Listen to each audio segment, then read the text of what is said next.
www.oecs.org.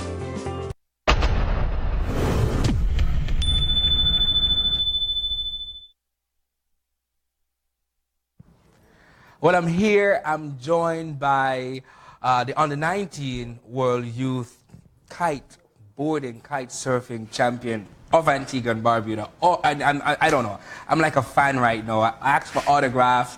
I asked for everything. I asked what you had in China. Is it your first time in China? And he's here with me this morning after I saw that welcome you got. Tiger, good morning, man. Good morning. Congratulations, Thank man. you. It's your first live TV, as you say, performance, Yeah, first live first TV. one. So tell us about kiteboarding. Kiteboarding, well, I think it's like the most fun, most free sport you can do. Because once you have it, you're by yourself. You don't need anyone else to do it with you. You can do whatever you want. You're free to do whatever tricks, jumps, or speed, anything. I asked you earlier on how you got involved in this and what age you started. So surprise them, because you surprised me. I started when I was 7 years old. Again, 7? 7 years old, yeah. The one that looks like. 7. And 7. Explain to me how this works, how it works. So you have a board Right. like this, and you have a kite which is wrapped up in there. Right. And you have a bar, and you have 4 lines going up, 2 steering lines, one on the right, one on the left. So you have something to brace it your back? Yeah, you have a harness. Oh, okay, and good. then, so you hook on with the lines. Good. And then you have 2 center lines, which are the power lines. Okay, good. Hold on And there. then Work with me, you have one line going there. Yes, one line going there. Yeah. Ooh, And wait. You pull this one to go right. Hold my back! Hold my back! And then you pull this one to go left. Don't do that! You're teaching me, don't And do that! then you swing the kite down to go fast. What? No, take your time, my lord. Take your time. So, where in Antigua does this happen?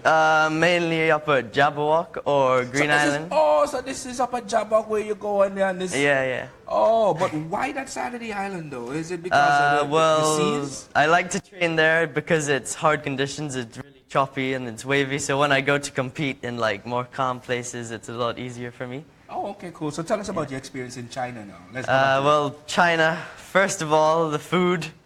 I don't know about the food. I think I was happy to come back to Antigua because of the food.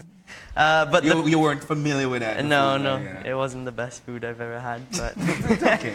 it was new. And then the people, they're looking at you, taking pictures of you, want to take selfies, autographs, because it might be the hair. Yeah, right. So tell us about the competition, the tournament, and meeting up with the other guys. Yeah, the competition. There's like all the best guys in the world there. So this is a sport that's there. Yeah. Because if people are watching, people saying, okay, they know about the soccer, they know about baseball and basketball and all these other things, but kite surfing is just new to a lot of people in Antigua, Barbuda. Yeah, well, it was just announced in the Youth Olympics, Right. and it's pretty sure it's going to be in the 2020 Olympics too. So I think it's starting to get bigger and bigger, and more people are wanting to compete in it. Well, if they have drone racing now, anything can happen. So explain to us the competition, because you know track and field, we know 100-meter dash, you run from that time. So explain to us how the competition. Okay, so in the Youth Olympic Games, what the race will be is a downwind slalom with watercross. Right. So you have the start line, and there's maximum 8 people starting on the start line. And it's a 3-minute countdown, so 3, 2, 1, and then... So all the time you're holding your kite in the wind. You're going back and forth trying to get in the wind, so you're right. like sailing weak, like those sailboats. Like, Yeah. But you're holding that. Yeah. Wow. And then you try and get past the start line on 0 seconds. You have the best start. And then start, and then there's a 500-meter run to the first mark, and then you do a jibe around the first mark, and about 300 meters to the next mark, jibe, another 300 meters, jibe. And then on this one, they put a jump, border cross, so you have to do a jump. So you... Yeah, like about that high. Okay. So you have to try and go as fast as possible and do the jump at the same time, and then land the jump going as fast as possible. Oh, man. And then you get to the other mark, like 300 meters down, jibe, and then the finish line. And you represented us here in Antigua, Barbuda, and it's some good news for us, as you said in the news item the other day, because we've been through Irma, we've been through Maria. Were you here for any other storm? No, I was actually the last plane out of Antigua to get on my flight to China.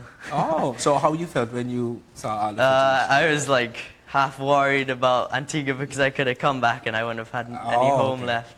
like Barbuda. All right. So what's next for you now that you're the world champion in your age group? Yes. Yes. There it is. Yeah. Well, the next competition is in Brazil, which is the Youth World Championships. Right. And that's at the end of November, beginning of December. And that will be the last competition before the Youth Olympic Game qualifiers. So you have to go through the qualifiers even though you're the champ? Yeah. Ah. And it's against the same competitors, you yeah, colleagues. so my first qualifier will be in the Dominican Republic in January. And that's the continental qualifier. So North America, Canada, and the Caribbean are all fighting it out for one place to qualify. And then after that one person qualifies. And then the next qualifier is in China again in April. And the top 4 that qualify for the World Championships go through to the Youth Olympics. All right. Quickly, training. How do you train? Who's your coach? And where do you train? Okay, my coach lives in the Dominican Republic. I started training with him my first time in January. Okay. So every month or so I go over to him for like a week's training, and then I have my training partner that comes over. So that's like when I do the most hardcore training for kite surfing, and then he gets me on the right diet and exercises, workouts. Because it's all that strength with your body, your upper body strength, fighting with the wind. Exactly. Right. Wow, okay. And then like the main part that he tries to get is that I don't injure myself. Because if you're kite surfing every day, you get like the same strains on the same muscle, so you have to get it off and just use other parts of your body so you don't get injured. So how do you balance school and all this? Well, I have to get catch-up work, and then I just got my first day back at school yesterday, so I've just got loads of work that I have to do now. So right now it's just school? Yeah. The focus right now is on school? Pretty and then much. You have to balance training and everything? Yeah, oh, boy. exactly. Well, wish you all the best. Congratulations. Thank you very much. Thank you for bringing that home for us, and bring more. Thank you. We'll bring more. And remember, we have a talk off camera where I'm going to come and he's going to teach me how to do this. Yeah. Jabberwock, Saturday, 12 o'clock. No, not this Saturday, no.